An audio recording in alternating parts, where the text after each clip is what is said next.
production fictionnelle, le jeu de rôle est porteur d'idéologie et en tant que tel, il engage ses pratiquants à adhérer ou à rejeter certaines valeurs. La pratique en est un aspect essentiel et évidemment elle véhicule des valeurs et des idéologies mais qui sont par essence volatiles et difficiles à cerner et un tel examen nécessiterait bien sûr un travail d'enquête, d'observation participante et autres qui pour le moment dépasse mes capacités matérielles et méthodologiques parce que je ne suis pas sociologue, ni ethnologue, ni quoi que ce soit. En revanche, je peux donc faire ce que j'ai l'habitude de faire, à savoir me pencher sur les valeurs et les idéologies véhiculées par les textes, c'est-à-dire par la littérature de jeu de rôle, c'est-à-dire les supports écrits. En ce sens, ma recherche va se rapprocher des études littéraires qui ont déjà analysé ces phénomènes dans le roman, dans des ouvrages fondateurs pour les littéraires, à savoir Texte et idéologie de Philippe Hamon, c'est toujours magnifique ces couvertures, et Poétique des valeurs de Vincent Jouve. Donc mon propos va consister à étudier la manière dont les supports de jeux de rôle peuvent véhiculer des valeurs et des idéologies en m'appuyant sur les analyses de ces éminents prédécesseurs, mais en tenant compte évidemment de la spécificité du jeu de rôle qui est à la fois un texte fictionnel et un mode d'emploi, comme je l'ai montré il y a 2 ans ici. Dans ce cadre, je pose l'hypothèse que les valeurs et les idéologies véhiculées par le jeu de rôle relèvent non seulement de l'étude de la fiction, en ce qu'elles sont consubstantielles de la description des mondes fictionnels et de leur mise en scène à travers de scénarios, mais également du gameplay. Alors, gameplay, règles, moteurs, on pourrait discuter enfin, voilà, mais bon, bref, on ne va pas discuter de ça ici. Le gameplay, en ce que le moteur de jeu et les règles permettant la création de personnages sont des lieux privilégiés de leur expression. Et donc, mon étude va porter sur ces 4 points. Alors, d'abord, le monde de fiction. Donc, tout monde de fiction promeut et présente des valeurs qui sont soit implicites, soit explicites. Le jeu de rôle ne fait pas exception, et chaque monde de jeu de rôle propose des valeurs et des idéologies que les PJ, les joueurs et leurs personnages vont soutenir ou contester. Alors ces valeurs sont parfois très explicites, et là c'est effectivement très simple. Par exemple, dans Moonblade, ou dans Stormbringer avant lui, la polarisation du monde fictionnel existe entre loi, chaos et éventuellement balance au milieu. Elle est très sensible que les joueurs incarnent des personnages de l'un ou de l'autre camp. Et beaucoup de jeux reposent sur une idéologie, enfin sur une opposition idéologique forte qui structure souvent le cadre global des valeurs mises en jeu par l'univers fictionnel. On joue la Camarilla contre le sabbat, l'Empire contre la rébellion, les traditions contre la technocratie, etc., etc. D'autres mondes fictionnels sont bien connus, même souvent, pour être sous-tendus par des choix idéologiques et moraux tout aussi explicites et parfois discutables. C'est par exemple le cas, j'ai pris quelque chose de facile, de l'univers de Warhammer 40 000 et de ses diverses déclinaisons comme Dark Heresy, Rogue Trader, Deathwatch, etc. Donc les PJ jouent des humains engagés dans l'exploration de mondes lointains ou son exploitation, ou encore dans la lutte contre le chaos et les forces obscures qui menacent l'Empire humain.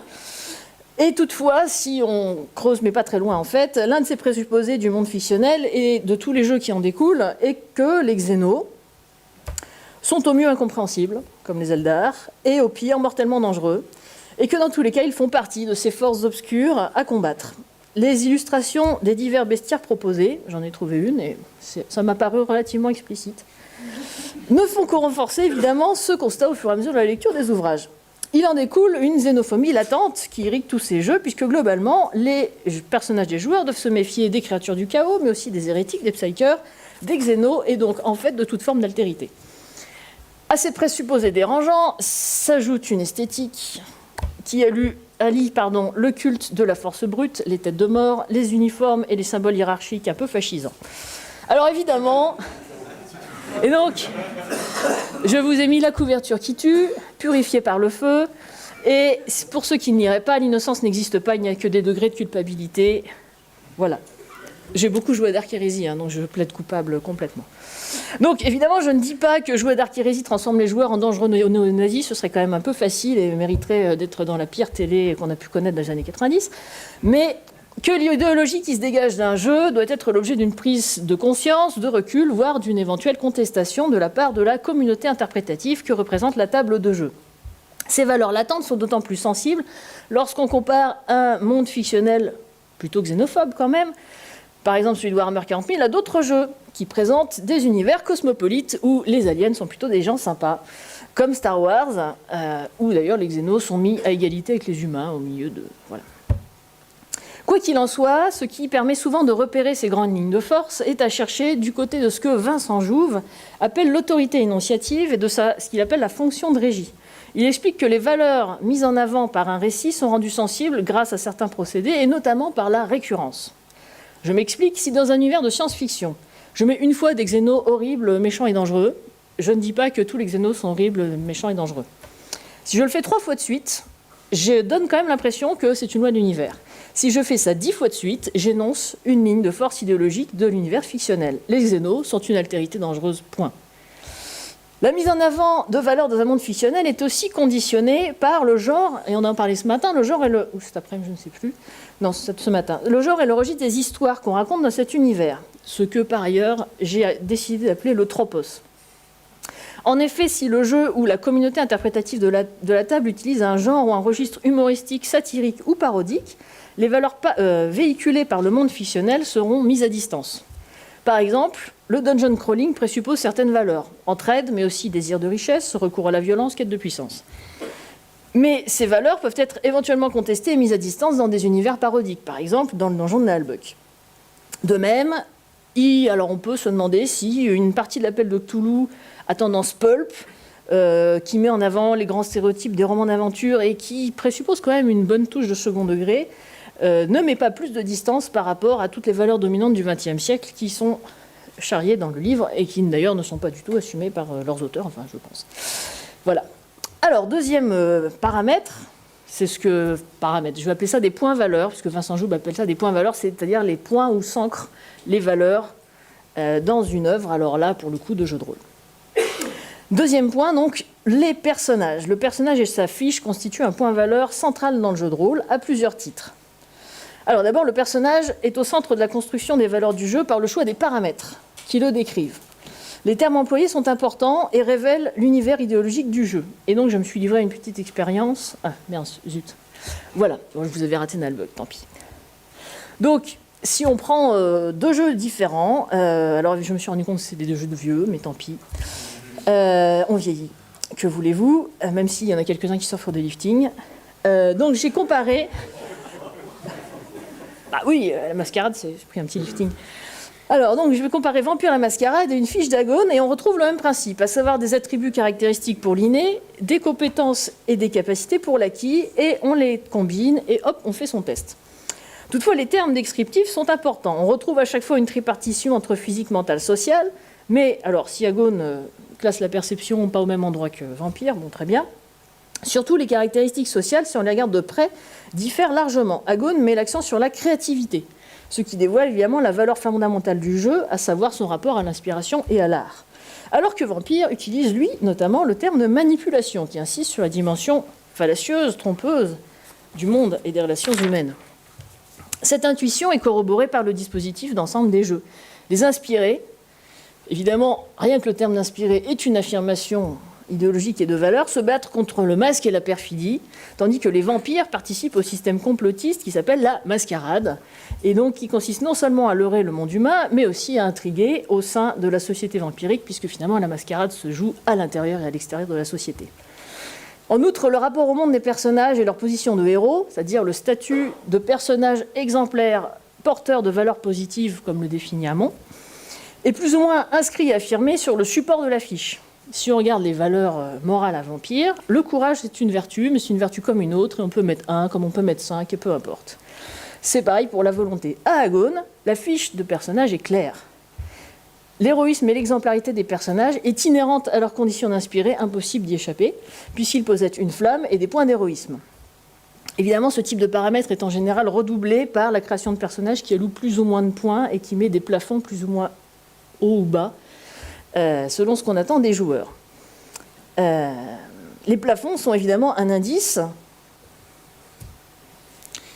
Lorsqu'à l'appel de Cthulhu, on nous dit que 99 est le maximum humain et qu'on voit qu'on peut aller jusqu'à plus de 250, on comprend bien que l'héroïsme est certes possible, mais qu'il va être très compliqué et qu'il va probablement se heurter à un moment au paradigme général du jeu, savoir qu'il y a des choses beaucoup plus grandes et beaucoup plus compliquées à gérer qu'un simple humain. En outre, les personnages se définissent aussi par des handicaps et des atouts.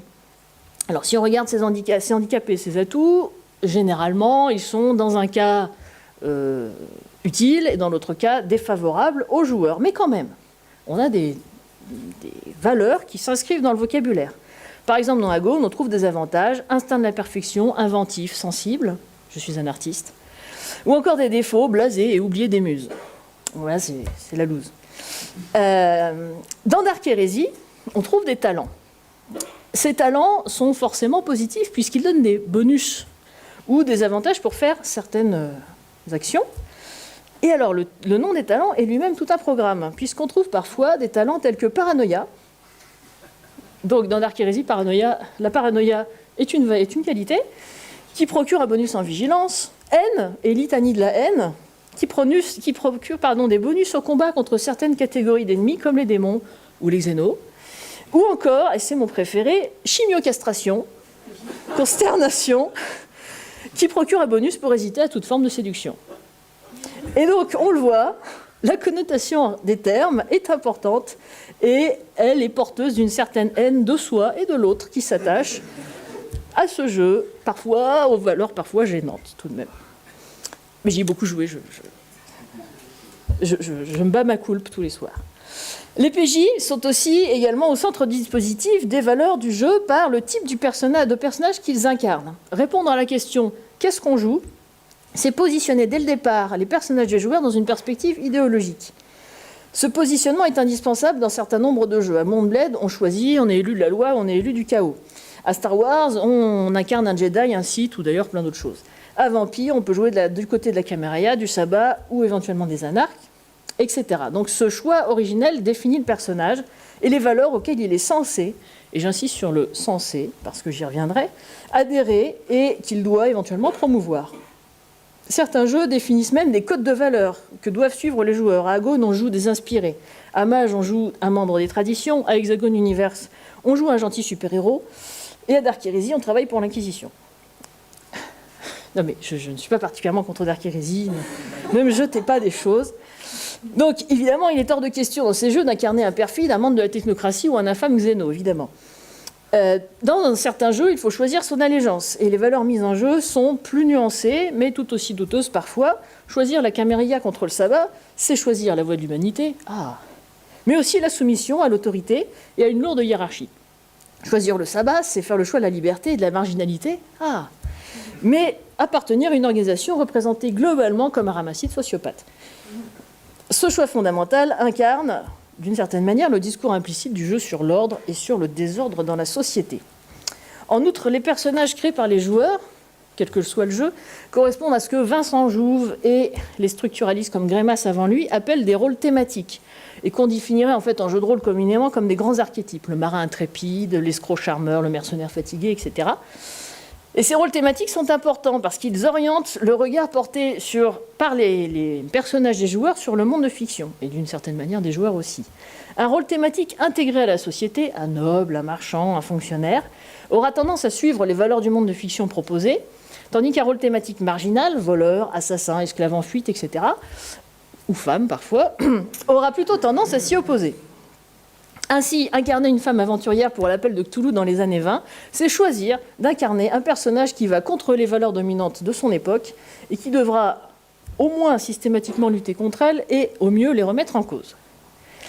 Le choix des personnages est même conditionné parfois par le jeu lui-même en fonction de son positionnement idéologique et de l'expérience de pensée qu'il veut faire vivre aux joueurs afin de leur faire éprouver par le jeu certaines valeurs. Et je remercie Coralie pour son article qu'elle avait fait pour JDR Mag, puisque je lui emprunte son exemple. Donc dans Night Witches, les PJ incarnent des femmes aviatrices dans l'armée soviétique de la Seconde Guerre mondiale qui doivent se battre contre l'ennemi, mais aussi contre les préjugés et les discriminations de genre. Le dispositif du jeu, donc, place les PJ devant ces problèmes et il les pousse à lutter contre les réflexes qui s'attachent ou ont pu s'attacher au genre et à sa perception. Troisième point. Je sens que je vais être à la bourre. Le gameplay. Alors, je vais essayer d'aller relativement vite sur le gameplay. Dès ses origines, donc, le jeu de rôle, dans sa version devenue classique avec tous les guillemets du genre, propose une expérience ludique qui s'étale sur le temps, repose sur une logique de progression, d'accumulation, pour tout dire de croissance, tout à fait symptomatique d'un mode de pensée capitaliste. Les PJ se développent grâce à l'expérience acquise, modélisée sous la forme d'EPEX, grâce aux contacts qu'ils ont pu faire, au matériel, à la richesse et à son accumulation. Ce modèle de développement, qui repose sur la croissance donc, du personnage, l'accumulation de puissance, de matériel, je pense par exemple à Shadowrun, s'est également répandu dans le jeu vidéo et les massivement multijoueurs, les MMORPG, en sont devenus les parangons pour le meilleur et pour le pire. Je joue aussi beaucoup à MMORPG, donc je ne jette aucune pierre à qui que ce soit. Pourtant, ces valeurs capitalistes sont parfois battues en brèche par d'autres modèles, parfois même très anciens. Alors, par exemple, on a des jeux qui utilisent les PEX pour faire autre chose que progresser. Par exemple, dans Vendia, on active ses pouvoirs d'armure grâce à des PEX. Du coup, on est obligé d'arbitrer entre dois-je progresser de manière capitaliste ou tout de suite faire un rayon laser géant pour tuer les méchants. Les formats du burst et évidemment du one-shot, qui sont limités à une ou plusieurs séances de jeu, proposent des pré-tirés et minimisent du coup l'importance et l'impact des PEX sur les personnages des joueurs.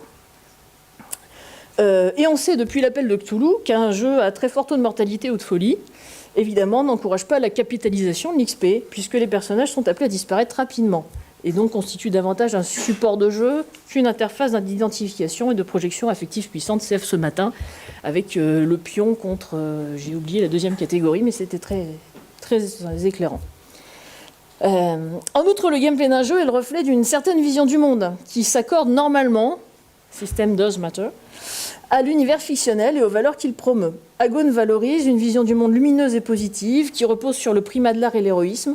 Son moteur de jeu propose donc un éventail de possibilités pour jouer des artistes héroïques dans un monde dangereux.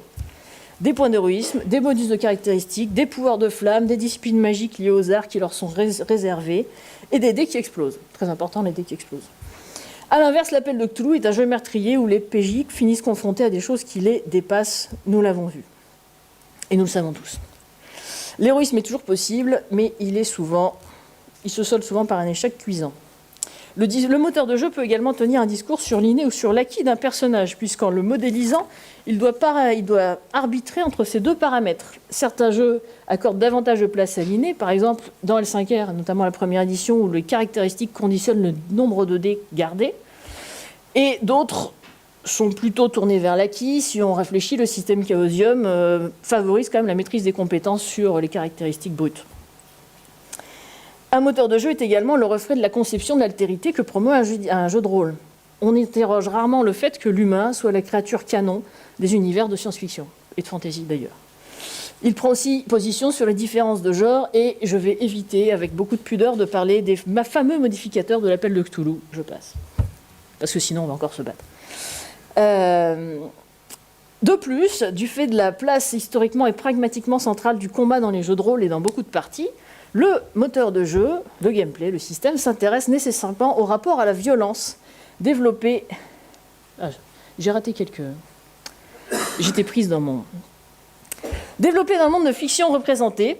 Donc par exemple, les Néphilim évoluent dans un monde où le conflit est perpétuel et sans merci depuis l'Atlantide et le soulèvement des humains. Cette violence était minimisée dans la seconde édition pour des raisons de paramétrage et a été mise en valeur, c'était un choix, dans la troisième avec des règles telles que la dispersion des grenades, voilà, tribute to Arnaud, et où de nombreuses manœuvres de combat, on se rappellera par exemple du jeu Sulfate à l'arme à feu. Le développement de cet aspect du jeu tenait un discours clair. La violence est une arme pour ceux qui veulent se battre, mais elle est à double tranchant et elle peut s'avérer fatale. Ainsi donc, le gameplay est une modélisation du monde fictionnel par un système de règles et de paramètres qui est porteur par essence de valeurs et d'idéologie. Et enfin, on a les scénarios. C'est très important, les scénarios. On peut d'abord distinguer les jeux à intrigue des jeux plus libres. Dans le cas d'un jeu à intrigue, l'histoire suit un déroulement connu et programmé qui correspond au genre de jeu auquel on joue. Dans DD, on va globalement explorer, je dis globalement parce qu'on peut faire autre chose, mais on va globalement explorer à un moment ou à un autre un donjon. Dans Shadowrun, on va globalement faire un run. Et dans Cthulhu, on va enquêter sur des phénomènes étranges dans un contexte historique qui implique des éléments du mythe à plus ou moins haute dose. Je schématise. Quoi qu'il en soit, ces scénariotypes induisent des valeurs qui sont globalement constantes car récurrentes. DD privilégie l'aventure, la découverte, le combat, l'accumulation de puissance, de matériel. Shadowrun place les joueurs dans un rôle d'arbitrage entre des grandes factions corporatistes, en leur assignant la place d'électrons libres dans un monde où la liberté est un privilège rare et fragile, et qui s'achète en risquant sa vie tous les jours. Et l'appel de Cthulhu met en avant l'histoire, l'érudition, le fameux jeu de bibliothèque, l'enquête, le jet de toc, en insistant sur le fait que le passé, le mythe, historique ou mythique, a une importance pour le présent. Dans le cas d'un jeu sans intrigue type, parce qu'il y en a quand même beaucoup, les scénarios constituent une trame que les PJ pourraient théoriquement arpenter dans n'importe quel sens et à laquelle ils pourraient donner n'importe quelle orientation, notamment idéologique. Toutefois, la plupart du temps, les PJ vont appliquer un programme narratif qui est induit par la situation de leur personnage dans ce monde. Par exemple, la vampire, la mascarade, les PJ sont poussés à vivre leur vie de vampire avec humanité, à respecter l'autorité des anciens, du prince, de leur sire, et à servir les intérêts de leur clan, qui peuvent s'avérer contradictoires autour de la table de jeu. Vincent Jouve souligne que pour instituer et souligner une valeur, il faut en faire l'objet d'un vouloir du personnage. Ce vouloir transforme son objet en objet désirable et lui donne ainsi de la valeur. Pour reprendre l'exemple de vampire, le clan des joueurs se fait créateur de valeur. Les Nosferatu promeuvent l'information, la connaissance, les Ventrous, le pouvoir et ses symboles, les Toréadors aiment ce qui est beau et placent la beauté au-dessus de toutes les autres valeurs. Et donc Vampire est un jeu, de ce point de vue, très riche, au sens où il met en scène des conflits de valeurs au sein même de la table de jeu et de manière normalement perpétuelle. Les dispositifs scénaristiques sont plus ou moins riches en interrogations aussi sur les valeurs. On trouve parfois des scénarios quand même qui posent aucune question. En effet, le jeu de rôle est né des genres de l'imaginaire où l'aventure tient une place importante et où l'action peut être haletante, les rebondissements nombreux, etc., laissant quand même parfois peu de place aux interrogations politiques et ou éthiques. Et donc, un certain nombre de scénarios quand même sont soumis à un traitement de l'intrigue manichéen, psychologisant, voire transcendant, refusant d'interroger le monde de fiction selon des modalités politiques ou éthiques. Les scénarios, par exemple, on pourrait citer comme scénario type de ce genre de démarche l'appel de Cthulhu, où on met en scène d'horribles cultistes. Ah, ça c'était pour le PEX. Voilà, les horribles cultistes. Où on met en scène d'horribles cultistes qui se sont vendus à des créatures surnaturelles parce qu'ils sont fous. D'accord ? Refusant d'analyser la question centrale, mais pourquoi se vendre à des créatures horrifiques alors que de toute façon elles ne vont que vous nuire ? Toutefois, cette posture est idéologique. Refuser l'engagement en politique, en art, est déjà une posture d'engagement, et de même, refuser de montrer l'affrontement du mal dans sa dimension sociale ou politique pour l'essentialiser ou le psychologiser, c'est une affirmation sur le monde et c'est déjà une prise de position idéologique plutôt réactionnaire. Inversement, le jeu de rôle peut être également fécond en scénarios qui mettent en jeu des questions brûlantes, la place des femmes dans la société, le refus des discriminations, le jeu politique, la question des réfugiés, tout et n'importe quoi. Alors, pour produire un questionnement des valeurs sur un dispositif scénaristique, les PNJ revêtent une importance capitale. Si on suit Vincent Jouve, les paroles, pensées et actions des personnages sont les points valeurs d'un récit. Ça marche pour le roman, mais ça marche pour le jeu de rôle aussi. Si on transpose donc au jeu de rôle, les PJ ne sont pas les seuls dépositaires des points valeurs, les PNJ les incarnent tout autant, par leur discours et par leur action. Je vais prendre un exemple donc d'un scénario qui vient de sortir, hélas, dans un magazine que je ne citerai pas, et qui s'appelle La jungle et la forêt. C'est un court scénario pour Wasteland, et alors j'espère que je ne vais pas créer d'abominables spoils, alors j'ai essayé d'être très vague, histoire que les gens qui vont le jouer ne soient pas embêtés. Alors, en quelques mots, je trace le pitch. Les PJ font escale sur une petite île paradisiaque qui abrite une sorte de bidonville appelé la jungle, et mal vue par les locaux. La disparition de jeunes adolescents du village voisin attise les haines et déclenche un pogrom. Les PJ sont confrontés à de nombreux PNJ qui portent tous un regard différent sur la situation et incarnent des valeurs divergentes. Le chef du village est protectionniste et il voit tous ses réfugiés d'un seul œil. Son homme de main est tout aussi xénophobe, mais il s'enrichit sur le dos des réfugiés parce qu'il les raquette. La guérisseuse du village, c'est la gentille. C'est une femme, est-ce qu'il y a un rapport? Je ne veux pas le savoir. Incarne l'ouverture sur l'autre et sur le monde en s'occupant des réfugiés. Le chef de la jungle, qui est une chef, donc en fait toutes les femmes ne sont pas gentilles, ouf, profite de sa position pour vivre confortablement, alors que d'autres réfugiés, comme un certain kobold, exploitent leurs semblables, puisque le kobold tient un tripot où certaines réfugiées se prostituent. Voilà. Donc on le voit, les différents PNJ du scénario incarnent et promeuvent des valeurs concurrentes qui sont autant de positionnements idéologiques possibles pour les PJ.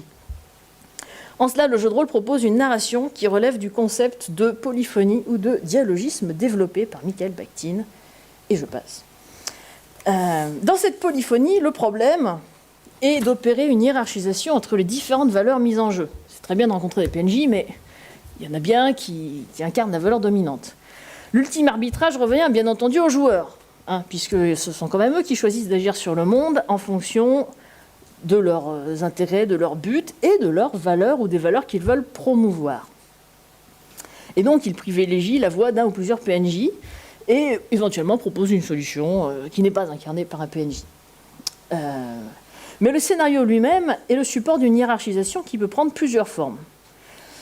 D'abord, le dénouement peut aboutir à une modification ou une conservation du monde fictionnel. Vincent Jouve appelle ça soit un récit de l'ordre présent accepté, soit le récit de l'ordre du monde refusé. Alors, je donne 2 exemples. Souvent, les scénarios de Vampire la Mascarade appartiennent pour la plupart au récit de l'ordre présent accepté, au sens où les PJ, globalement, ont rarement la possibilité de faire bouger les lignes de l'univers, les grandes lignes de l'univers, et ses valeurs dominantes. A l'inverse, une campagne comme la Sentence de l'Aube pour Agone transforme le monde de fiction, modifie ses règles, et après le passage de la Sentence de l'Aube, il est normalement possible d'incarner des autonins, et on est là devant un récit de l'ordre présent refusé, qui met en avant des valeurs comme le courage, la persévérance, l'espoir ou le changement. De plus, le dénouement du scénario favorise parfois un ou plusieurs PNJ qui gagnent, quoi que fassent les joueurs, ou pour poser des jalons plus loin. Et c'est une manière, par exemple, de poser des jalons. Dans les Chroniques de l'Apocalypse, par exemple, globalement, quoi que fassent les Néphilim, la révélation d'Akhenaton va balayer l'ancien monde et va promouvoir, pour un temps du moins, ses valeurs comme dominantes. Et enfin, une manière plus directe et plus coercitive de hiérarchiser les valeurs réside dans la sanction finale des PEX. Et oui, les PEX sont alors la clé de voûte de la progression des personnages et peuvent sanctionner un certain nombre de choses. La présence des joueurs, leur bonne humeur, la qualité de leurs prestations, etc. Mais elles sanctionnent aussi également parfois la manière dont les joueurs sont arrivés au dénouement de l'histoire. Je prends l'exemple de La jungle et la forêt, le scénario que je vous ai tracé à grands traits. Les PJ gagnent des points d'expérience, je cite, s'ils évitent le pogrom. Et un point d'éclat, donc dans Wasteland, un point d'éclat, c'est du gros point d'héroïsme qui fait mal, si, je cite, s'ils se soucient du sort des réfugiés. Ainsi, le scénario est très clair, les valeurs de solidarité, de tolérance et d'ouverture sont explicitement valorisées, au détriment de PJ qui, après tout, auraient pu se montrer indifférents, voire hostiles aux réfugiés. Point. Donc, le JDR, le jeu de rôle a de nombreuses manières de hiérarchiser les valeurs au cours des scénarios. Enfin, et j'arrive à la fin pour le temps, Vincent Jouve explique qu'il est possible de hiérarchiser les valeurs d'un récit en observant les redondances, j'en avais déjà parlé, au niveau de l'histoire et des événements. Lorsque le même contexte, je cite, produit les mêmes événements, les valeurs convoquées sont mises en avant. Or, le jeu de rôle est une narration sérielle au long cours. Donc, s'il est possible de faire que dans un même roman, le même contexte produit les mêmes événements, c'est d'autant plus facile à orchestrer dans un jeu de rôle. Et je vais prendre un exemple. Je vais prendre la longue campagne de Wasteland qui est consubstantielle au jeu, puisque chaque volume de la campagne arrive avec les différents suppléments. Elle tient un discours qui est particulièrement cohérent. En effet, le monde de Wasteland, qui est un monde post-apo, est dangereux. Mais en fait, on se rend compte au fur et à mesure des scénarios que le danger, c'est pas tant l'extérieur, mais bien plutôt les petits intérêts individuels et médiocres de chacun de ces acteurs. À chaque fois, les joueurs se retrouvent dans une situation précaire, mais ça pourrait être pire. C'est inconfortable, mais ça pourrait aller. Et en fait, le scénario se transforme en catastrophe parce que tous les acteurs, tous les PNJ, œuvrent pour servir leur intérêt personnel, une vision court-termiste, et du coup, toutes ces interactions interindividuelles qui ne fonctionnent pas dans le sens du bien général, transforment le problème, qui pouvait être gérable, en crise aiguë.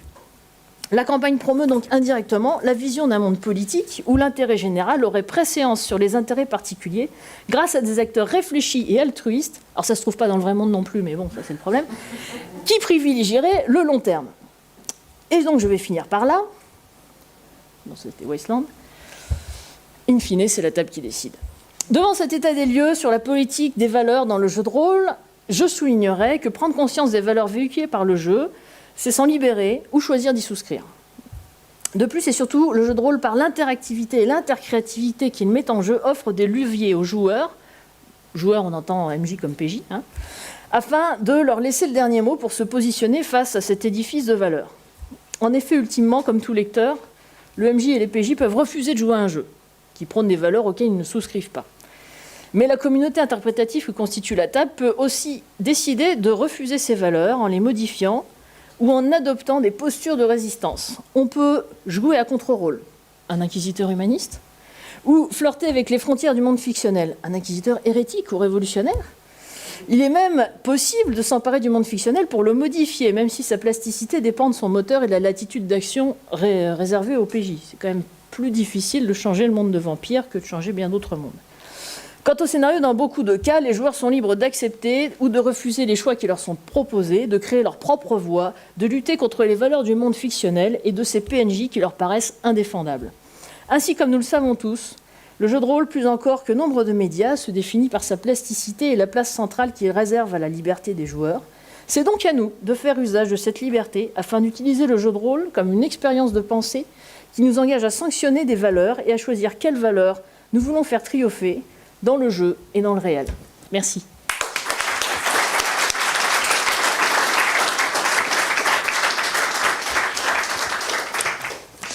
Bon, on va passer aux questions. Alors, on va pas en prendre beaucoup. Il va falloir faire un tirage au sort parce qu'on a pris un petit peu de retard et que ça va traîner. Donc, une. Donc, ouais, alors, question courte, réponse courte. Là, oui. Évidemment, j'ai 36 questions. Bon, peut-être. Ouais. J'en fais un qui n'a pas posé de questions encore aujourd'hui. Bonjour. Bonjour. Merci pour la présentation. J'avais du coup, alors je vais essayer de formuler la question de manière courte. Dans la présentation, tu n'introduis pas la notion de partage de l'autorité comme donc tu parles uniquement, je crois, de jeux avec un MJ et des PJ. Oui. Jusqu'où est-ce que tu penses que ça véhicule aussi des valeurs? Et alors là, c'est la question troll entre guillemets, juste pour le dire. Jusqu'où le fait de ne pas en avoir parlé, ça représente tes valeurs? Ça représente surtout la manière dont je joue. Après, j'y ai pensé et je pense qu'au fond, ça n'invalide pas ce que j'ai dit, même si effectivement, le fait de partager l'autorité, ça en rajoute une couche, de même que l'XP, ça dit des choses sur nos valeurs.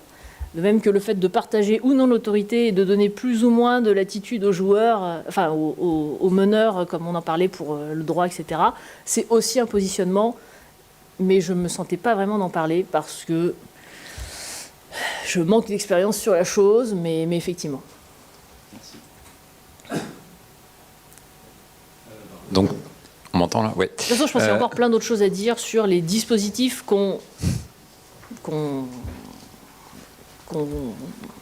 pense normaux, classiques, enfin voilà. Ouais, je voulais revenir juste sur l'aspect essentiellement xénophobie ou discours sur la société en fait.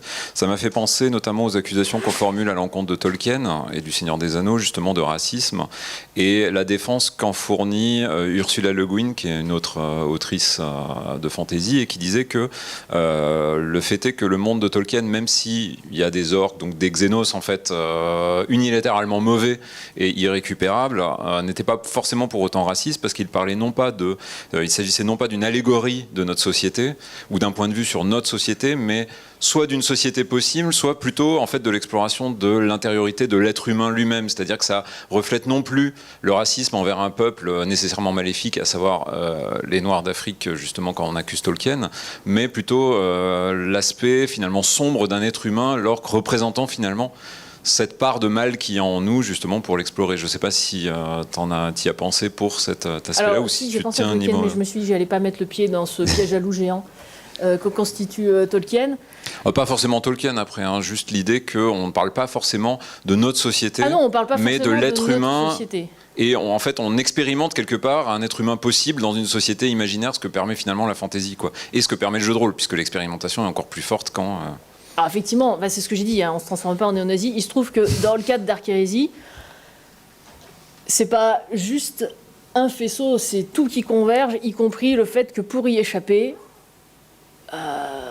c'est hyper compliqué. C'est-à-dire qu'il n'y a aucune posture de second degré, il n'y a aucune échappatoire, il y a difficilement de moyens de faire autre chose, parce qu'en gros, c'est va buter les xénos, sinon c'est moi qui te bute.